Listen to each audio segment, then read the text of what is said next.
Hello and welcome to the Grand Line Review, your source for everything One Piece. Recently, some mildly interesting information has popped up in the form of a partially leaked article from V-Jump, which is a monthly publication that focuses on video game-based manga. But for whatever reason, in this edition we have a section on the one true manga, One Piece. And before I launch into it, I first need to give all credit to the Library of Ohara, who translated the leaked portion of the article, and there will be a link to him in the description below. But it's some pretty big stuff here, as it deals with the bounties of the Yonko. First up, the article poses a lovely little question, which is, what are the bounties of the Yonko? Intriguing. Immediately going on to state that the two monstrous individuals known as Big Mom and Kaido are priced at over 2 billion. Now, we should take everything here with a healthy dose of skepticism, because this was not written by Oda himself, but it would have had to have been approved by him, so with that in mind, it seems to be quite implied that Big Mom and Kaido have bounties of less than 3 billion berries, and that would very much place them within Blackbeard range, which makes some sense, I guess. But I need to stress that we cannot take any fact from such an implication.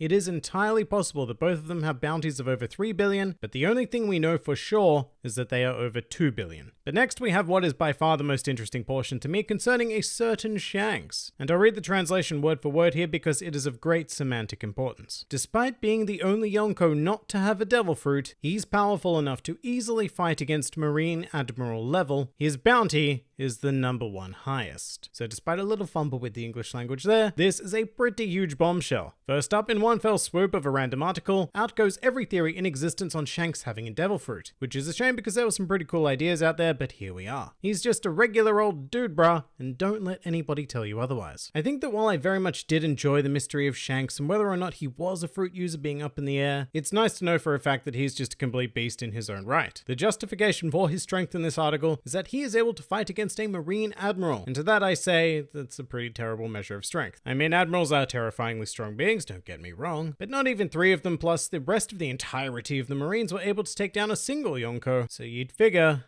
that another Yonko should be able to take on an admiral. But just on this topic, the Library of Ohara himself spoke on this matter, telling us to keep in mind that what's written here is very vague, offering that the translation could more pragmatically be masterfully match or something along those lines. I don't know though, it still feels a lot like saying that Luffy is powerful enough to masterfully match Don Krieg. You know, it's just a weird thing to say. Although I guess when you think about it, they don't have a lot of options to compare Shanks to. I guess they could have said he was powerful enough to masterfully match another Yonko, but that's pretty redundant given his position as a Yonko. So hey, Admiral, why not? Actually, you know what? It might even be a direct reference to when Shanks confronted Sakazuki at Marineford. And as for the final portion where it states that Shanks' bounty is the #1 highest, well, now that's pretty massive, isn't it? Given that we know so little about Shanks, I've never really tried to put him on a bounty or power scale in comparison to that of the other Yonko. But prior to today, if someone had put a gun to my head and told me to rank the Yonko by bounty value, I probably would have put Shanks below both Whitebeard and Kaido. But this little revelation has given me renewed interest in old red hair. He must be quite something to be considered more dangerous than these absolute monsters we've been examining recently in the series, but hey, I suppose it's entirely possible that he knows where Raftel is, so there's that. That's